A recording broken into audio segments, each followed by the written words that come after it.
is perhaps the most exciting topic to be talking about, or at least the most important question to be answered, which is what will be the impact of artificial intelligence on jobs in the future.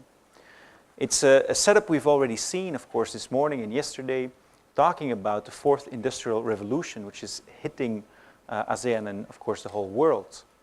And it's the first time with this study that we're going to be talking about today that we actually are quantifying what will be the impact of AI, which jobs will be disappearing, and which other jobs will be appearing, and what is the skills transition that is needed to come out on the winning hand, so to speak. So we'll be looking today at that study, a study prepared by Cisco. And here to talk about that are two of Cisco's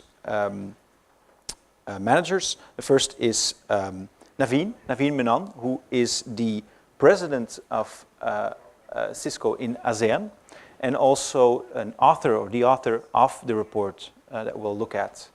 And then also with us is Thuy Long, and Thuy is from Vietnam, or at least the country manager and general director for Cisco in Vietnam, and she'll be able to comment on the impact for Vietnam. But before we get into the details for Vietnam, why don't we ask Naveen to kick it off with the main insights of this exciting study. Go ahead. Okay. So thank you very much, distinguished members of the press. Thank you for being here and to cover this story. So we have taken a position on the impact that automation and AI will have on jobs. There are many studies in the world that say that AI will impact jobs, but very few studies actually tell you how much the impact will be, which jobs will be impacted, which countries will be more impacted than others, which skills are needed in the future, and which industries will be transformed, and how will the labor market look like by 2028. So let me just tell you about the context. So in ASEAN, there are 630 million people, 50% aged under 30 years old. 90% of those under 30 have access to the internet. The digital economy can add $1 trillion worth of GDP by 2025. There is continued growth expected. Adoption of technology is picking up.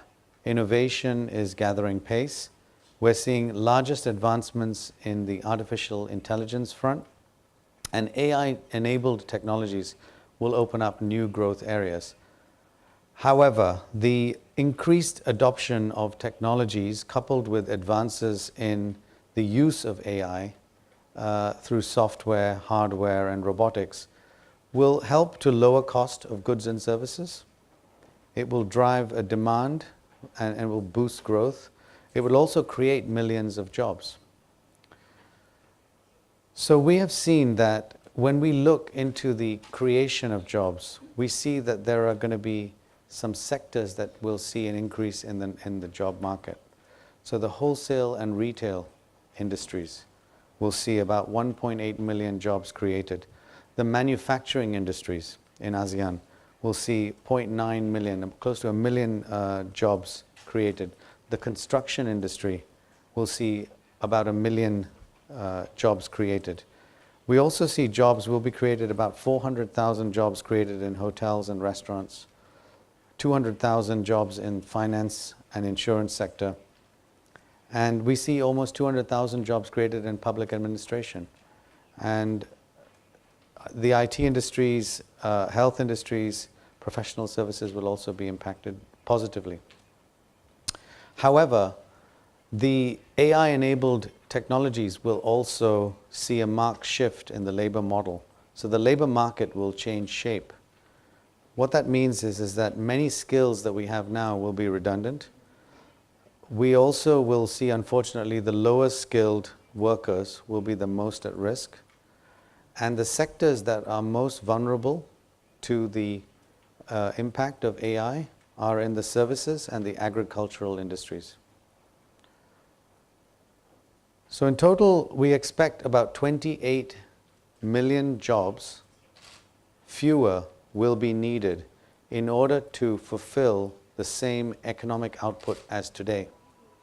So let me just say that again.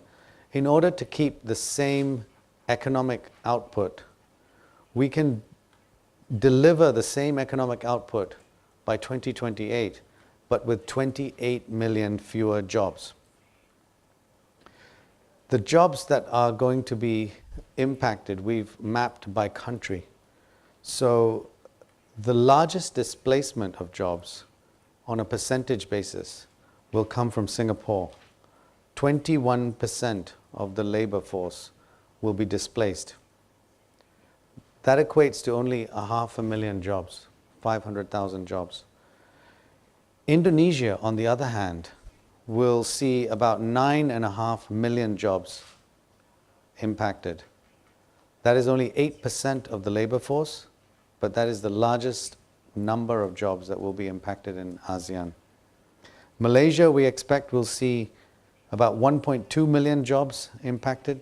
That's 7.4% of the jobs in total. The Philippines will see about 4.5 million jobs displaced.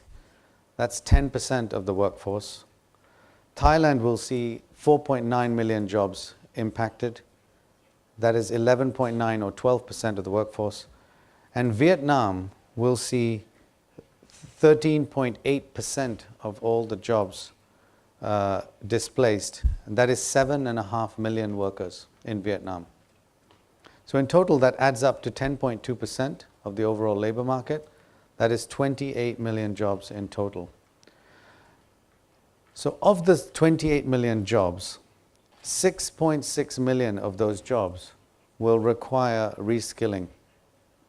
So that means 21 million jobs will not require dramatic reskilling. They will basically, you may be operating in the retail industry or in the trucking industry, and you may continue to see your job in that industry.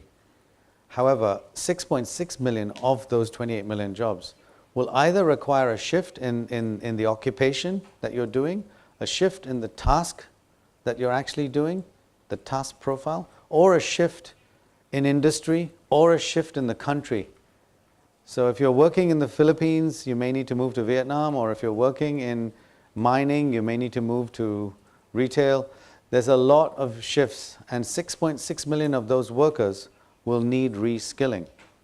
That requires new skills like problem solving, design thinking, leadership and collaboration, conflict resolution, empathy. And these skills will enable workers to be flexible. And that is what we're urging all countries to do, is to develop a flexible labor force, a flexible labor force. So how do you do that? Through formal training and education, commitment to on-the-job training, policy changes needed by the government to make it easier for citizens to reskill and retrain their workforce. Businesses will need to preempt this and retrain their staff, preparing them for what's coming ahead. And educational institutions will need to change the way they deliver curriculum in the future.